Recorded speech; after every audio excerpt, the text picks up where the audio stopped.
कल कथा का कौन सा दिन माना जाता है? शिवरात्रि।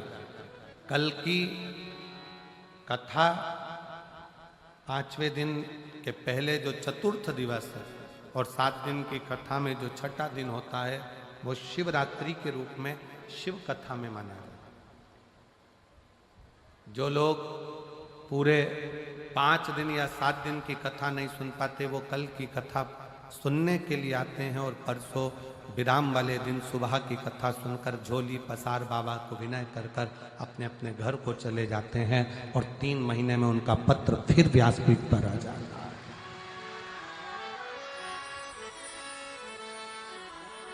शिव तत्व है, शंकर शंकर है, उसका विश्वास, उसका भरोसा, उसकी दृढ़ता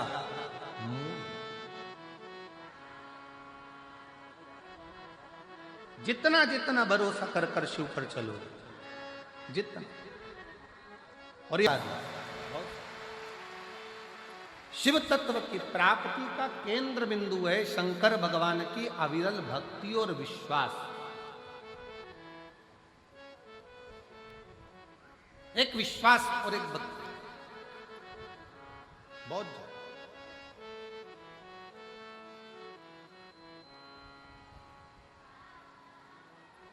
फिर कथा में वर्णन किया गया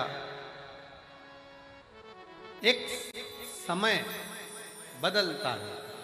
समय कब क्या आएगा, कैसा आएगा, क्या होगा, ये किसी को नहीं, किसी को नहीं।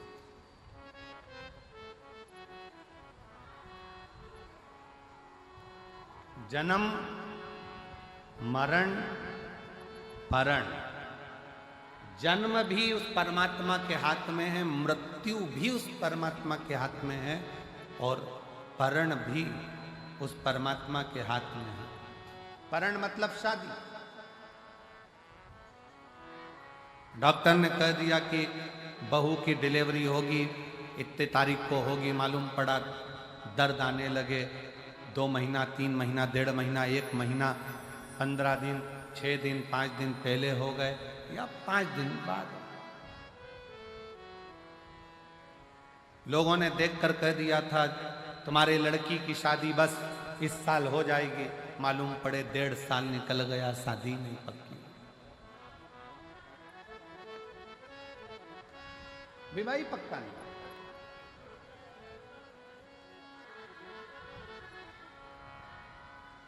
डॉक्टर ने कह दिया घर ले जाओ, इनकी अंतिम सांसें चल रही है, सेवा करो, मालूम पड़े 2 साल निकल गए, 4 साल निकल गए। और किसी ने देखकर कहा था कि इनकी उम्र बहुत लंबी है, मालूम पड़ा कोरोना आया और प्राण छूट गए, किसको मालूम। जन्म मरण परण ये 3 शिव के हाथ, आपके और हमारे हाथ में नहीं है। चाहे किसी को कुछ भी बता दो, कैसे भी अच्छा कर्म करते चले, श्रेष्ठ कर्म।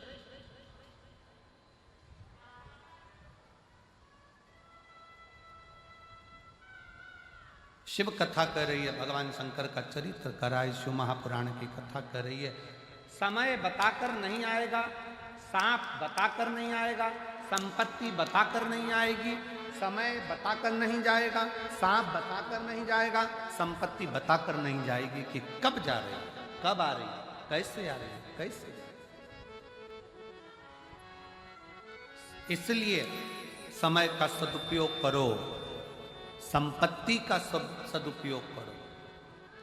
सदुपयोग आया उसका उपयोग। एक कितना सुंदर संवाद शिव महापुराण की कथा में आता है। एक बार श्री देवऋषि नारद भगवान विष्णु के पास पहुंच गए।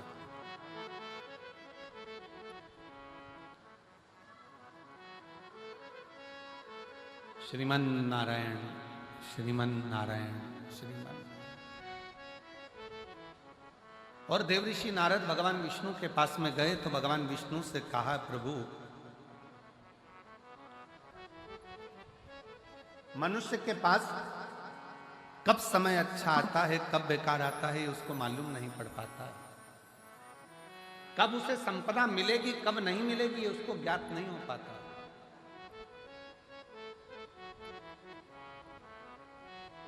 बस केवल मानव मानव दिखता है, पर उसकी जिंदगी में कब बदलाव आता है ये मालूम नहीं पड़ पाता है। तो भगवान विष्णु के चेहरे पर हंसी आ, भगवान ठाका लगाकर हंस, मुस्कुरा।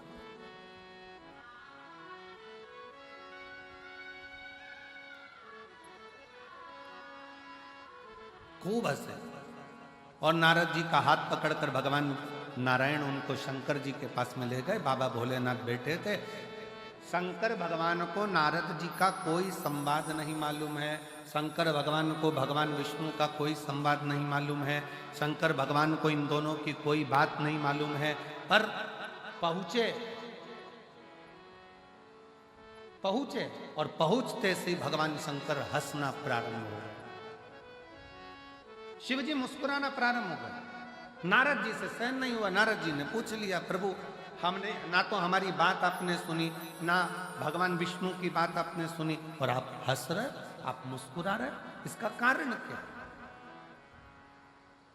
भगवान शंकर ने कहा, नारद मैं जानता हूं कि तुम क्या पूछना चाहते हो, कि संसार सागर में सब एक जैसे नजर आते हैं, पर ना जाने किसका ग्रह, किसका समय कब बदल जाए और कौन कहां बैठ जाए, इसका भरोसा नहीं किया जा सकता। इसका भरोसा नहीं किया जा सकता।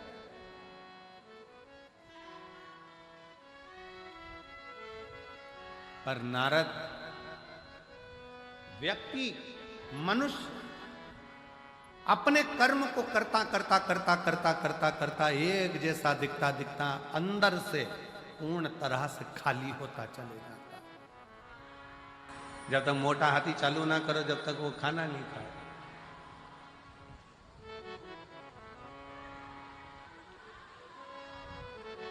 हाथी देखा होगा,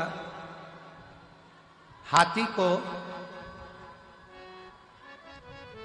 बेल का फल, यहां क्या बोलते हैं उसको, बेला।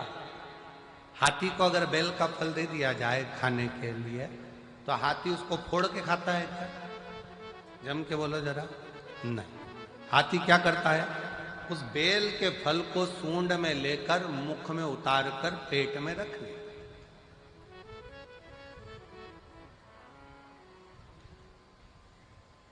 फिर जब हाथी गोबर करता है, तो वो बेल का फल वैसा की वैसा ही बाहर निकल,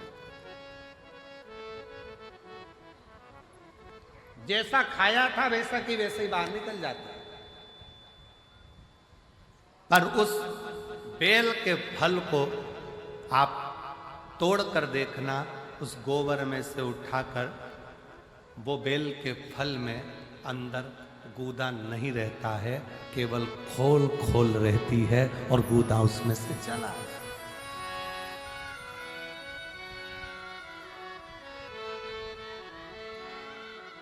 बेल का फल वैसा की वैसा ही। हाथी को जो बेल का फल तुमने खिलाया, बेल फल जो तुमने खिलाया, वो बेल फल हाथी ने खाया। खाने के बाद हाथी उस बेल के फल को खा लिया। गोबर में वो बेल वैसा की वैसा ही जैसा तुमने खिलाया था, एक दिन दो दिन में वो निकल गया। पर उस बेल के फल में अंदर जो गुर्दा रहता है, बेल के फल के अंदर जो गुर्दा भरा होता है, वो गुर्दा पूरा की पूरा खाली था, केवल खोल खोल थी और अंदर कोई गुर्दा नहीं, कोई गुर्दा नहीं। भगवान शंकर कह रहे हैं, नारद जैसे केवल खोल रह जाती है और हाथी का पाचन क्रिया से वो गुर्दा बाहर निकलकर हाथी उसको पचा लेता है, उसी तरह संसार सागर में जब मनुष्य आखिरी में इस संसार को छोड़कर जाता है, तो केवल एक खोल रह जाती है, बाकी का तो जो परमात्मा का था वो परमात्मा में विलीन होता है। परमात्मा का परमात्मा में मिल गया, भगवान का भगवान में मिल गया। परमात्मा का परमात्मा में समाहित हो गया।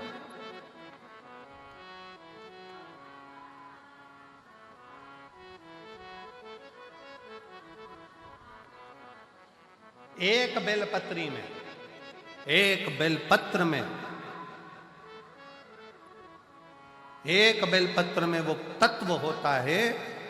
अगर शंकर पर चढ़ी हुई बेलपत्र को आप खा रहे हो तो उस बेलपत्र में वो फल होता है कि आपके शरीर के जितने रोग हैं, चाहे वो बीपी हो, चाहे शुगर हो, चाहे थायराइड हो, चाहे सोराइसिस हो, जो भी बीमारी है शरीर में, धीरे। हाँ, कई लोगों को बेलपत्र खाने पर जीवान में छाले आ जाते हैं, किसी किसी को बेलपत्र खाने पर जीवान तोरी तोरी हो जाती, हारमोनियम। बेलपत्र खाने पर कई बार जीवान तोरी तोरी हो जाती है, बेलपत्र खाने पर कई बार मुख में छाले आ जाते हैं, बेलपत्र खाने पर कई बार भोजन में स्वाद नहीं आता है, भोजन में स्वाद नहीं आ पाता है। तो निवेदन है, आप ऐसे नहीं खा सकते तो उसको पीसकर गोली बनाकर पानी से निगल जाए। पर बेलपत्र हमारे जीवन में, हमारे स्वास्थ्य के लिए लाभदायक है। एक पत्र है बड़ा सुंदर, देखो।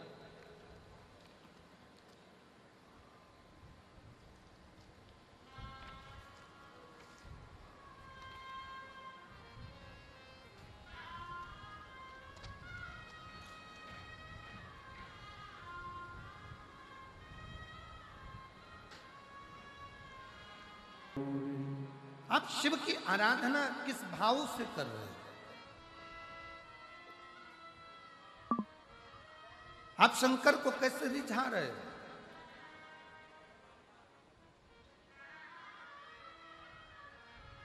मेरी जीजियों, शिव के मंदिर में केवल एक लोटा जल देने के लिए मत जाओ। शिव के मंदिर में अगर जाओ तो लोटा भर जल के साथ में अपना दिल भी बाबा को देकर आओ, तो समझो कि तुम्हारा कार्य सफल हो।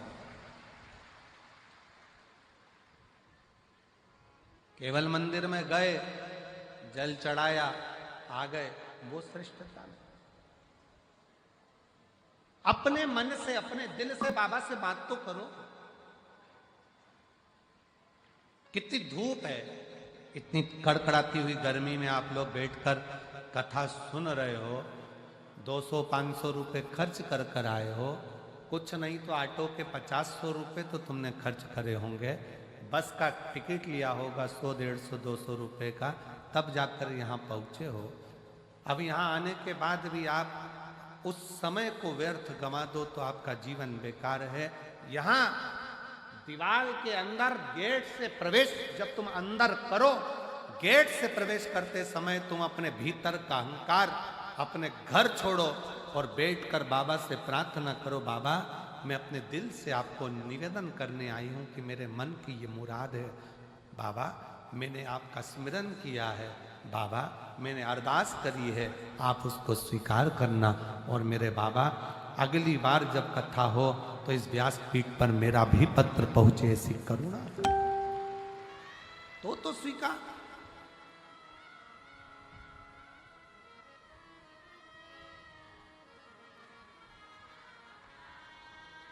शिव पर करा भरोसा टूटता नहीं है। पक्षी और मनुष्य में एक बड़ा अंतर है। पक्षी और मनुष्य में एक सबसे बड़ा अंतर है। पक्षी अपने साथ के पक्षी को उड़ाने का प्रयास करता है और मनुष्य उड़ता हुआ व्यक्ति को गिराने का प्रयास करता है। इन दोनों में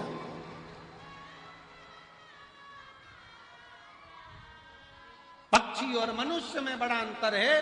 पक्षी, एक पक्षी अगर उड़ नहीं रहा है उसको उड़ाने का प्रयास करेंगे, पक्षी उड़ नहीं रहा है उसको उड़ाने का प्रयास करेंगे। पक्षी सामूहिकता में एक साथ आकाश में उड़ते हैं, उड़ाने का प्रयास करते हैं। एक पक्षी थक जाता है, दूसरा पक्षी उससे कहता है घबराना नहीं, मंजिल आने वाली है, उड़ते रहे, मंजिल आने वाली है, और आगे बढ़ना है, और ऊपर जाना है, उड़ते रहे, मंजिल आने वाली है। पक्षी अपने साथ के पक्षी को मंजिल तक पहुंचाने का प्रयास करता है और मनुष्य कोई उड़ रहा है, आगे बढ़ रहा है, बहुत उन्नति कर गया, बहुत तरक्की कर गया, तो मनुष्य अंदर से ईर्ष्या रखकर उसका पांव पकड़कर खींचने का, जमीन पर गिराने का प्रयास करता है। निवेदन है, पक्षी सामूहिकता में रहकर दूसरे को आगे बढ़ाने का प्रयास करते हैं और मनुष्य सामूहिकता में मिलकर एक दूसरे को गिराने का प्रयास करते हैं कि अपन इकट्ठे होकर इसको जमीन पर पटक देंगे। ये आगे कैसे बढ़ गया, ये तरक्की कैसे कर गया, ये कुर्सी पर कैसे बैठ गया, ये सिंहासन पर कैसे बैठ गया, ये आगे कैसे बढ़ गया, इसके पास पद कैसे आ गया, इसके पास पैसा कैसे आ गया, इसके पास प्रतिष्ठा कैसे आ गई।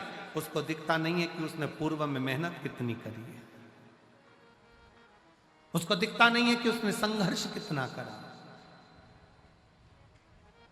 बस गिरा रहा है।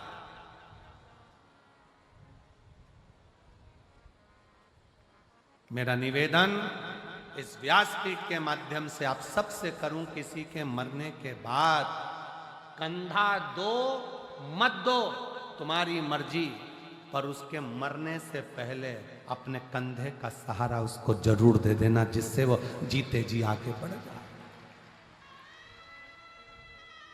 जीते जी आगे।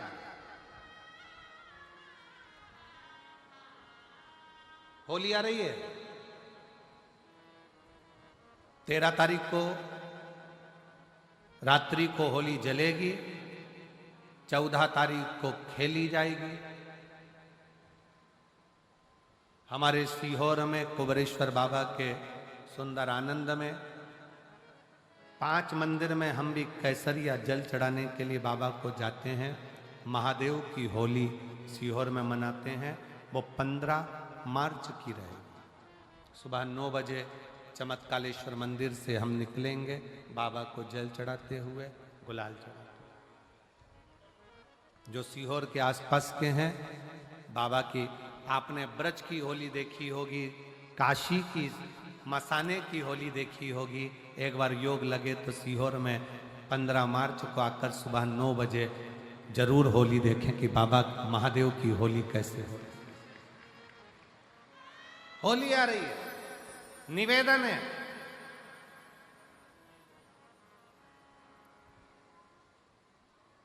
अगर किसी को कलर लगा रहे हो, रंग लगा रहे हो, या किसी को रंग में डुबो रहे हो, या किसी को रंग लगा रहे हो, तो प्रार्थना निवेदन, उस रंग को लगाते समय, उस रंग को लगाते समय प्रार्थना निवेदन है, उस रंग को लगाते समय इतना विचार जरूर करिएगा कि भगवान को रंग लगाते समय इतना विचार जरूर करिएगा कि रंग लगाते समय इतना विचार जरूर करिए कि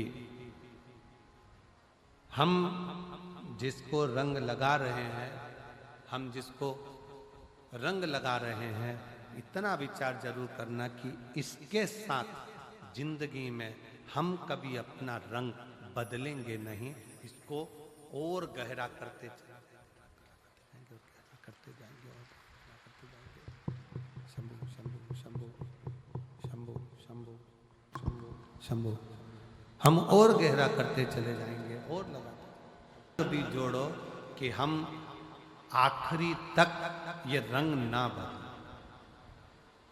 ये रंग ना बदले। समय बदलता रहेगा, जीवन बदलता रहेगा, पर आज के मनुष्य भी अपना रंग बदल रहे हैं।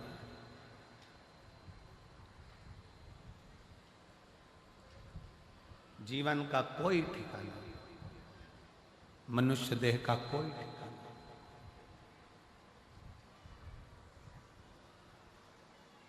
माता पार्वती जी पार्थिव लिंग का निर्माण करती हैं, पार्थिव लिंग का। कल एक बहन ने पत्र लिखा, हम अमरजीत सिंह मेहता जी के यहाँ जहाँ हम रुके हुए हैं वहाँ वो पत्र है हमारे कक्ष। उसने पत्र में लिखा कि गुरुजी, हम पंजाब के गांव में रहते हैं और उस गांव के अंदर शंकर का मंदिर नहीं, शिव का शिवालय नहीं। अब हम जल कैसे चढ़ाएं, या भगवान से हमें अरदास करना हो, प्रार्थना करना हो, विनती करना हो तो कैसे करें। हमारा निवेदन है, जरूरी नहीं है कि आप मंदिर ढूंढोगे, जल चढ़ाने जाओगे। आप तो एक लोटा जल अपने बगीचे में, अपने घर में पौधा हो, वृक्ष हो, कोई गमला हो, उस गमले में भी अगर मिट्टी का ढेला उठाकर एक लोटा जल अगर आप उस पर समर्पित कर रहे हो तो भी वो शिव स्वीकार कर रहा है।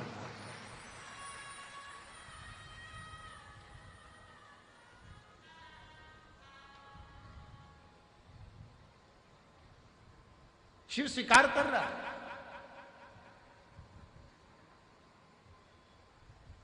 भगवान शंकर उसको स्वीकारेंगे। आप गमले में भी अगर पार्थिव लिंग का निर्माण कर रहे हो, आपको ज्यादा कुछ नहीं करना है, केवल एक मिट्टी के ढेले को उठाना है, गमले के अंदर ही रखा है, एक लोटा जल बाबा को चढ़ा दिया, बाबा से प्रार्थना कर ली, बाबा से विनय करा, उसने स्वीकार। जरूरी नहीं कि आप कहीं जाओगे तो स्वीकार होगा। स्वीकृत।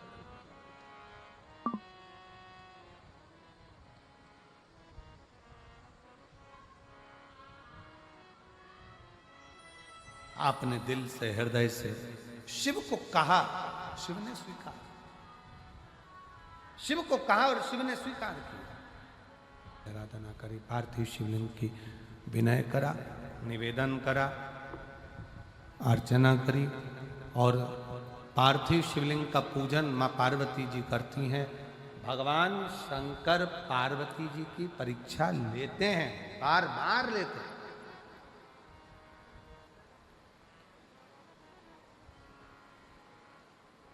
शिव कुछ देगा तो पहले तुम्हें तोल लेगा। शंकर देने से पहले तुम्हें तोल लेगा।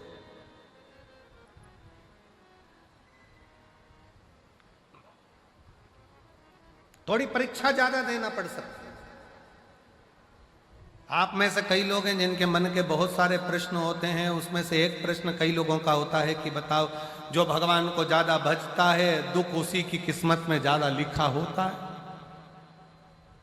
पड़ोसी दो अगरबत्ती नहीं लगाता, और पड़ोसी जब दो अगरबत्ती नहीं लगाता और भगवान ने उसकी किस्मत में सुखी सुख लिख दिया, उसका तो गाड़ी ने, बंगला ने, जमीन ने, जायदाद सब भगवान ने दे दिया, और हम भगवान को पूछते हैं, भगवान ने हमको दुख ही दुख दे दिया।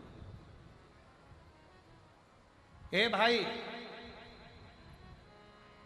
ये विचार अपनी बुद्धि में लेकर मत आओ, बल्कि ये विचार लेकर आओ कि सोने को जितना तपाया जाएगा, जितना तपाया जाएगा, सोना उतना उतना निखर कर आएगा, और निखर कर आएगा तो क्वालिटी अच्छी बनती चली जाएगी।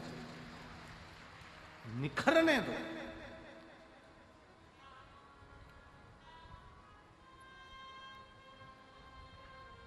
निखर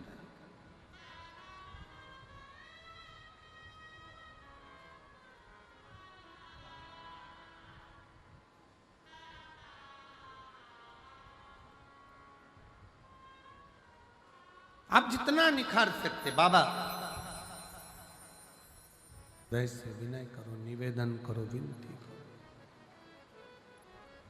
और दिल तुझको दिया ओ भोलेनाथ, दिल तुझको दिया ओ भोलेनाथ, दिल